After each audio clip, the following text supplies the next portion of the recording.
A paz do Senhor Jesus. Olha eu aqui de novo para falar da EBD, da Escola Bíblica Dominical. Lição 13, a última lição do trimestre, nossa última lição. Esse trimestre foi maravilhoso. A gente aprendeu sobre a vida de Jesus. Foram muitas orações, muitas histórias, muitos milagres, né? Foi muito legal.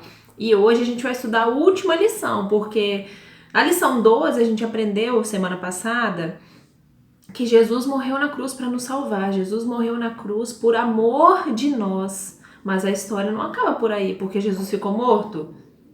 Não, Jesus não ficou morto. Então agora eu vou falar para vocês como que tudo isso aconteceu. Bom, o nosso texto áureo dessa semana é: e depois que eu for, vou preparar lugar para vocês e vou voltar para levá-los comigo, para que onde eu estiver, também estejam vocês. João 14:3. Esse é o nosso texto áureo, foi também o nosso desafio em Libras, né? Eu espero que vocês tenham conseguido fazer, foi muito legal. Então vamos lá. A história diz assim: depois da crucificação de Jesus na sexta-feira, os judeus eles guardavam o sábado, né? Então eles guardaram o sábado e antes de amanhecer o domingo, ainda estava escuro, Maria Madalena foi até o sepulcro. Todos eles estavam muito tristes, porque eles acreditavam que Jesus era o Salvador, mas como que agora ele estava morto? O que ia acontecer agora? Eles estavam muito tristes, estavam sem esperança, eles estavam todos muito chorosos, chateados. Então foi tudo muito triste, foi uma coisa terrível que aconteceu, né, com eles. E eles estavam muito tristes com tudo que aconteceu. E Maria Madalena foi cedinho ao sepulcro. E quando ela chegou lá, ela tomou um susto, porque ela chegou e a pedra do sepulcro não estava no lugar, a pedra estava removida, tinha sido tirada. E ela foi e ficou muito triste, achando que tinham roubado o corpo de Jesus. E aí ela chorando, abaixou para espiar no sepulcro. E quando ela espiou, quando ela abaixou para espiar, ela viu 2 anjos lá. Um na cabeceira e outro aos pés de onde tinha ficado o corpo de Jesus. E quando ela olhou, eles perguntaram: por que você está chorando? E ela: porque levaram o corpo do meu Senhor e eu não sei para onde o levaram. E quando ela se virou, ela viu um homem que perguntou para ela assim: mulher, por que você está chorando? Quem você está procurando?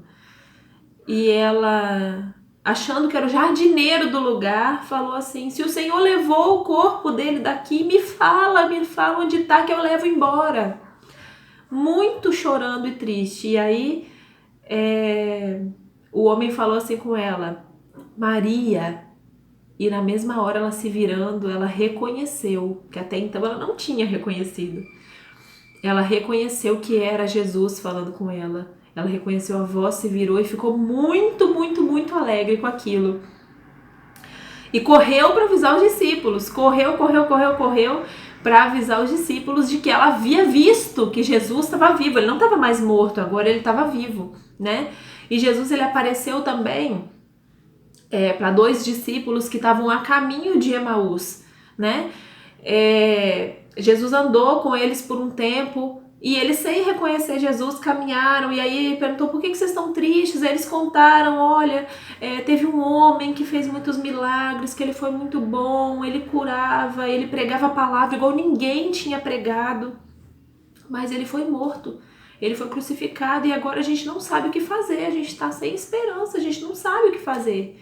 E aí Jesus foi junto com eles pelo caminho, falando sobre a palavra e eles explicando o que estava acontecendo com eles.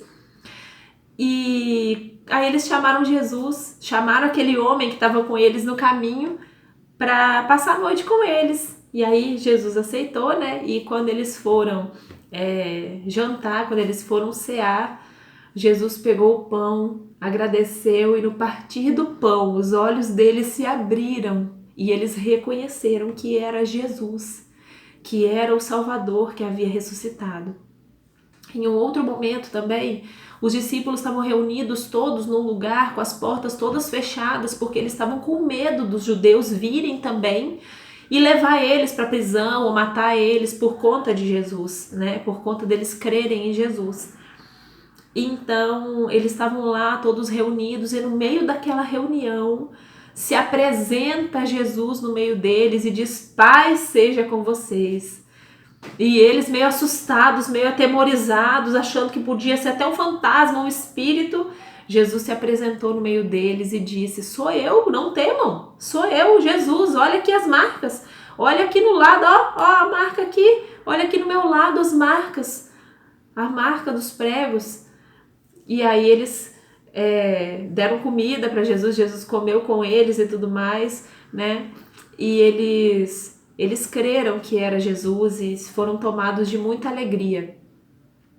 Então Jesus, ele chamou os discípulos para irem para fora, levou eles até Betânia, e lá ele deu várias instruções, né, para os discípulos, e ele pediu uma coisa importante: façam outros discípulos, preguem o evangelho às pessoas, saiam por aí pregando o evangelho. E soprou sobre eles o Espírito Santo, e quando ele estava dando essas últimas instruções e abençoando os discípulos, ele foi subindo ao céu. E ele subiu ao céu, né? Então o nosso versículo de hoje, ele fala a respeito disso, que Jesus foi para o céu, né? Mas ele deixou uma promessa para nós. Ele deixou uma promessa dizendo que ele vai voltar. Então a nossa esperança é na volta de Jesus, né? Nós devemos esperar isso com grande desejo, com grande alegria, né? Jesus disse, como diz no versículo, eu vou para o céu e lá eu vou preparar um lugar para vocês. E quando esse lugar estiver preparado, eu vou voltar para levar vocês comigo, para que onde eu esteja, estejam também vocês, né? Então, Jesus, ele foi para o céu, mas ele deixou o Espírito Santo para ser o nosso consolador, para nos guiar enquanto nós estamos aqui, mas a nossa esperança não é nesse mundo, a nossa esperança não é nas coisas daqui. A nossa esperança, nós que temos a Jesus, a nossa esperança está nas coisas do céu. Por isso que a Bíblia fala que a gente deve manter os nossos olhos fitados no céu, focados no céu, a nossa mente no céu. Por quê? Porque um dia Jesus vai voltar. A gente não sabe se é hoje, não sabe se é amanhã, mas a gente tem uma certeza, ele vai voltar. Ele vai voltar para buscar o povo dele, para reinar com ele em toda a eternidade. E agora eu quero que vocês parem para imaginar que coisa linda que vai ser o dia que Jesus voltar para levar o seu povo, para reinar com ele no céu.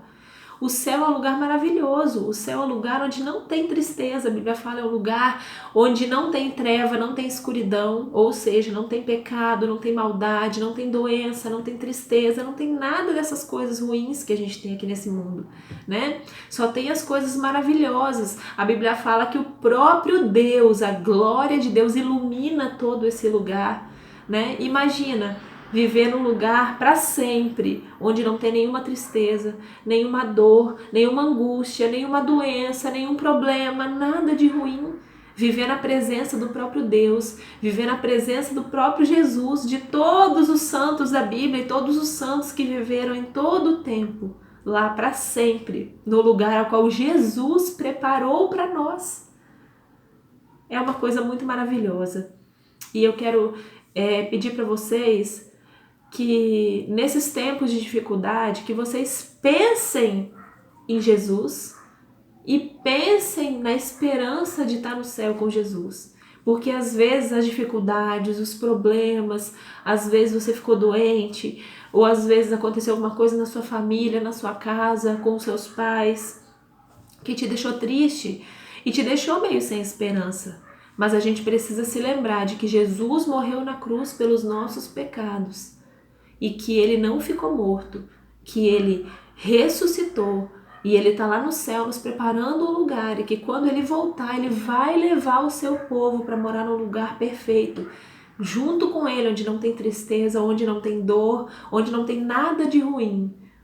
Pensa num lugar mais bonito que você já viu nessa terra, com a paisagem mais bonita, ou pensa na comida mais gostosa que você já comeu. Nada, a Bíblia fala que nada que a gente conheça daqui é comparável ao céu, é comparável a passar a eternidade toda com Jesus. Então eu quero falar duas coisas essa manhã.